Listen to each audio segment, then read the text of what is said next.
My name is Faith Mercer. I am 34 years old. In my family, everyone had a label. My sister Jolene was the pretty one. My brother Caleb was the smart one. And me? I was the ugly one. They said it like it was normal. Like it was a fact everyone could see. At family parties. At church dinners. In front of neighbors. Even when I was little. Last July, during our yearly family reunion, my Aunt Patricia introduced me to a woman I had never seen before. She laughed and said, "This is the one we don't talk about." I was standing right there. 34 years old. 40 family members watching. But none of them knew the truth. That woman was not a random guest. And what happened after that changed everything. I was 6 years old the first time I understood my place in the family. It was summer. My mother was sewing dresses for all the girls. Jolene got a beautiful blue dress. My cousins got matching pink dresses. Even my aunt's stepdaughter got one. I got nothing. When I asked why, my mother barely looked at me. "Jolene photographs better," she said. Instead, I wore Jolene's old Easter dress. Yellow. Too tight around my shoulders. There was a stain near the collar. My mother did not even try to clean it. "She won't be in the pictures anyway," she said. And she was right. That afternoon we went to my grandmother's house for a church picnic. I still remember standing in the yard while Aunt Patricia held Jolene's cheeks and smiled. "This one is going to break hearts someday," she said. Then she looked at me. Her smile changed. "That one got the Mercer nose." Poor thing. My mother hurt her. She laughed. Not loudly. Just enough. That soft little laugh hurt worse than yelling. I stood there in that stained yellow dress trying to understand what was wrong with me. At 6 years old, I thought ugly was something temporary. Like mud on your shoes. I thought maybe if I behaved better or smiled more, it would disappear. It didn't. The label stayed. And once a family gives you a label, everyone starts treating you like that label is your entire identity. School pictures proved it. Every year my mother ordered giant framed photos of Jolene. Beautiful poses. Perfect smiles. She hung them all over the house. For me? Wallet-sized prints. Cheap ones. Most ended up in a kitchen drawer beside old batteries and expired coupons. Birthdays were worse. Jolene had princess parties and pool parties. Professional cakes. Decorations. Music. My birthday was close to Caleb's, so my mother combined them every year. The cake always said, "Happy birthday, Caleb." Then my name squeezed underneath in tiny letters. Like someone remembered me at the last second. Christmas mornings told the same story. Jolene opened boxes full of beautiful clothes. Matching shoes. Fancy coats. I got books. "You like reading," my mother always said. Not asking. Telling.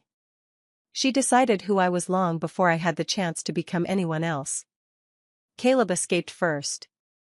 He was smart enough to leave home at 17. Scholarships. College far away. He was never cruel to me. But he was never kind either. He stayed quiet. And silence can hurt almost as much as cruelty. If you really want to know how your family sees you, count the photographs. Our living room wall had 14 framed family pictures. Jolene appeared in every single one. Caleb appeared in 6. I appeared in 3. One picture barely showed my face. Another had me hidden behind a cousin. The third stayed on the wall only because the red balloon I was holding matched the sofa pillows. My mother controlled every family photo. Jolene in front. Caleb to the left. Faith, move back a little. And every time I moved. Step by step. Until I disappeared. At Jolene's graduation, my mother took dozens of photos. At mine? One. Just one. I graduated with honors. 2 hours of ceremony. One photo. That summer I bought disposable cameras. Cheap yellow Kodak cameras. I started taking photos of myself. My first apartment. My first drafting table. The day I passed my licensing exam. I kept all those pictures in a shoebox under my bed. When nobody else sees you, you learn to witness yourself. I left home at 18. Architecture school. Full scholarship. When I told my mother, she looked disappointed instead of proud. Architecture, she said. That's not really a career for someone like you. Someone like you. She always said things that way. Like I belonged in a smaller world. My father drove me to college. 3.5 hours. Mostly silence. That was how he survived living with my mother. Quiet. But before he left my dorm, he looked at me and said 6 words I never forgot. Build something they cannot ignore. That was the only advice he ever gave me. And somehow, it changed my life. College felt like breathing for the first time. My roommate Tara asked about my family during our first week. I said, they're fine. What I meant was, I finally escaped. I worked harder than anyone. Internships during the day. Diner shifts at night. Sometimes I slept 3 hours. Sometimes less. But architecture made sense to me. Old buildings especially. Everyone else saw broken walls. I saw stories. At 25, I got my first major project. A damaged library in a dying Pennsylvania town. The roof had collapsed. The town wanted to destroy it. I fought to save it. I wrote proposal after proposal. Found cheap materials. Worked impossible hours. Some nights I slept in my car. But 6 months later, the library reopened. The town named the reading room after me. I was 26 years old. By 28, I had my own studio. 3 employees. Historic restoration. Churches. Libraries. Courthouses. The forgotten bones of small towns. At 32, one of my courthouse projects won a state preservation award. Magazines started writing about my work. My family never asked about any of it. I stopped trying to tell them after one Thanksgiving. I mentioned an article about my work. My mother smiled politely. That's nice, she said. Jolene just bought a 4-bedroom house. That was always how it went. Anything good about me disappeared the second Jolene entered the conversation. When I was 16, I found out why. I came home early from school one afternoon. Nobody else was there. I went into the attic searching for old encyclopedias. Instead, I found a box labeled Diane College. My mother's name. Inside was a green sketchbook. I opened it. And everything changed. There were architectural drawings everywhere. Beautiful ones. Detailed houses. Churches. Floor plans. Perfect lines. Perfect balance. My mother had studied architecture. And she was talented. Really talented. I sat in the attic staring at those pages for a long time. And suddenly I understood. Every time I talked about architecture, my mother wasn't seeing me. She was seeing the life she lost. The dream she gave up after getting pregnant with Jolene. I never told her I found the sketchbook. But after that day, everything made sense. You would think leaving home would fix things. It didn't. Families remember the version of you they created. Not the person you become. 2 years before the reunion, I visited for Thanksgiving because my father asked me to come. My mother never invited me herself. Jolene spent dinner talking about her kitchen renovation. Quartz countertops. Farmhouse sink. My mother looked at that kitchen like it belonged in a museum. I mentioned winning a preservation award. Silence. Then my mother asked me to pass the cranberries. That was it. Later, while washing dishes, I overheard my mother talking to Aunt Patricia. "At least Faith stays busy," my mother whispered. "Though I wish she'd do something about." Then she waved her hand across her face. She didn't even say ugly anymore. She just gestured. And Patricia laughed. I drove home 4 hours in the dark after that dinner. 6 months later, my father had a stroke. Minor, the doctors said. But suddenly he walked slower. Held his left hand differently. I rushed to the hospital. My mother looked surprised to see me. "Oh. You came." Like I was a guest. While helping organize my father's office, I found a folder hidden in his desk. Inside were newspaper clippings. Articles. Awards. Printouts about my projects. Everything about me. 8 years' worth. My father had quietly collected every single achievement. I sat on the floor holding those papers. He had seen me all along. He just never said it out loud. Later he saw the folder in my hands. He didn't explain. He simply nodded. That nod meant everything. Then came July. The Mercer family reunion. The yearly performance. I almost didn't go. But my father asked. So I went. The yard was packed. Tables. Coolers.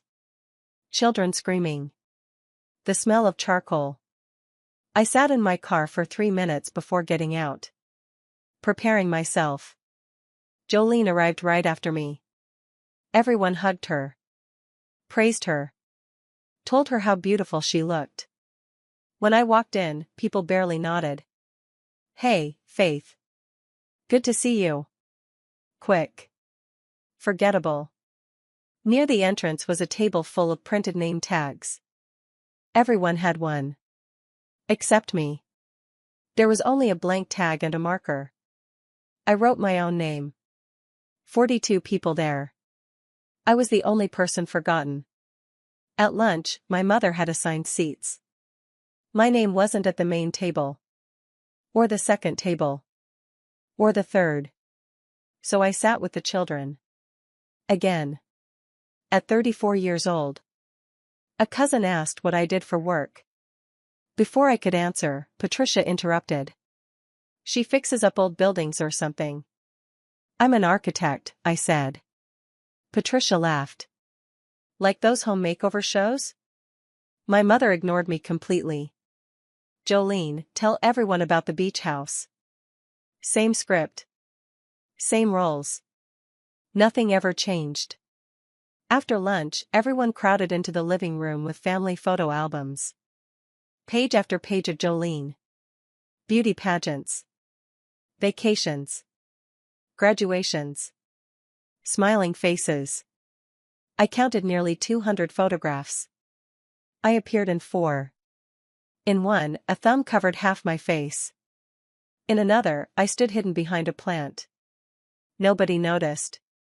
Nobody asked why. I quietly removed that photo and slipped it into my pocket. I needed proof. I wandered into my grandmother's old study to escape. Inside I found another box. This one filled with old graduation photos.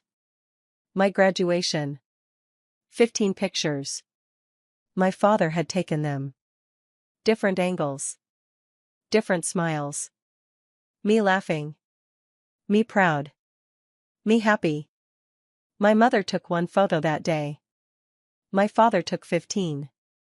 I stared at those pictures with tears burning behind my eyes. I wasn't ugly. I never had been. When I walked back outside, the sunlight had turned golden. That was when a silver car pulled into the driveway. A woman stepped out wearing a blazer and carrying a leather portfolio. Nora Whitfield. Senior editor from American Preservation magazine. She had been working on a feature story about me. I invited her weeks earlier to see a nearby historic train depot. I never expected her to actually come. She smiled when she saw me. "I brought the layout proofs," she said. We sat together at the kids' table. She spread photographs of my work across the table. Beautiful professional prints. The courthouse. The library. The church restorations. For the first time in my life, someone chose to sit with me there. Patricia noticed almost immediately. She walked over smiling. "Well, hello. Are you a friend of someone?" I tried to answer. Patricia spoke over me. "This is the one we don't talk about." She laughed after saying it. Like it was adorable. Nora's face became perfectly still. "I'm sorry," she said quietly. "What did you say?" Patricia waved her hand. "Oh, every family has one. The quiet one. The plain one." My mother approached. "Who's your friend, Faith?" Nora stood up slowly. "I'll introduce myself in a moment," she said. "But I'd rather wait until everyone is listening." The entire yard shifted. People stopped talking. Even the music seemed quieter. Nora leaned toward me. "May I show them?" she whispered. I looked around the yard. 34 years of being invisible. I nodded. Nora walked calmly to the center table. "Excuse me," she said clearly. "May I have everyone's attention for one moment?" The yard fell silent. She handed my mother a business card. "My name is Nora Whitfield. I'm the senior features editor at American Preservation magazine." My mother looked confused. Nora opened her portfolio. Then she said 7 words that changed everything. "I am here because of her." She pointed directly at me. The silence became heavy. Nora held up a photo of the courthouse restoration. "This building was supposed to be demolished," she said. "Faith Mercer saved it. The project won a state preservation award." Another photo. "The town named their library reading room after her." Another. "Families wrote 63 letters asking us to feature the architect who restored their church." She spread the photographs across the table. Nobody spoke. Jolene lowered her phone. My mother stared at the pictures like she didn't understand what she was seeing. Then Nora said quietly, "Faith Mercer is one of the most respected preservation architects in America today." The entire yard froze. "And she is your family." Then came the sentence that destroyed everything. "I assumed you knew." Patricia looked sick. My mother recovered first. "Of course we knew," she said too quickly. "We've always been proud of Faith." Nobody believed her. Not after 34 years. Patricia tried next. "I was only teasing earlier." She reached for my arm. I stepped back. Jolene crossed her arms. "Well, she never talked about any of this." "That's because none of you asked," Nora said. Simple. Sharp. True. Then 16-year-old Samantha walked over. "Aunt Faith," she asked, eyes wide, "a town named a room after you?" I smiled. They did. That's amazing. And somehow, hearing that from a teenager hurt more than anything else. Because she saw me instantly. Something adults in my family never bothered to do. Later my mother cornered me near the kitchen. Her voice shook with anger. "Why would you humiliate me like this?" "I didn't humiliate you," I said. "Nora came because my work matters." "Your work," my mother snapped. "Do you know what I sacrificed for this family?" There it was. The speech. The same speech she used every time life disappointed her. "You sacrificed your architecture program," I said softly. "I found your sketchbook." All the color left her face. "You had talent, Mom. Real talent. But that isn't my fault." She stared at me. Speechless. Then she walked away and locked herself in the bathroom. For the first time in my life, the woman who spent decades making me invisible disappeared herself. Jolene found me on the porch later. "You could have just told us your projects were this important," she said. "I tried," I answered. "Remember Thanksgiving? You called my work a hobby." She looked embarrassed. Then annoyed. We're sisters. Can we not do this right now? Everyone's watching. I laughed quietly. Everyone has been watching my whole life. Her eyes filled with tears. Not guilt. Embarrassment.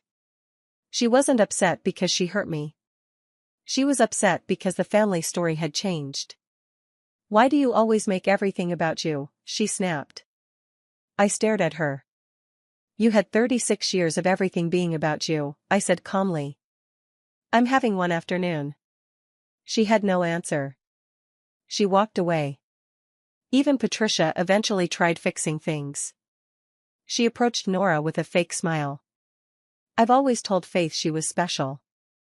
Nora looked directly at her. Really? Because earlier you called her the one we don't talk about. Patricia turned red. I was joking.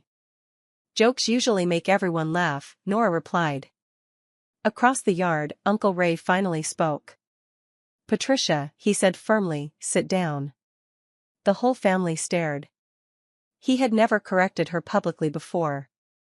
Patricia sat. Silent. For the first time in decades.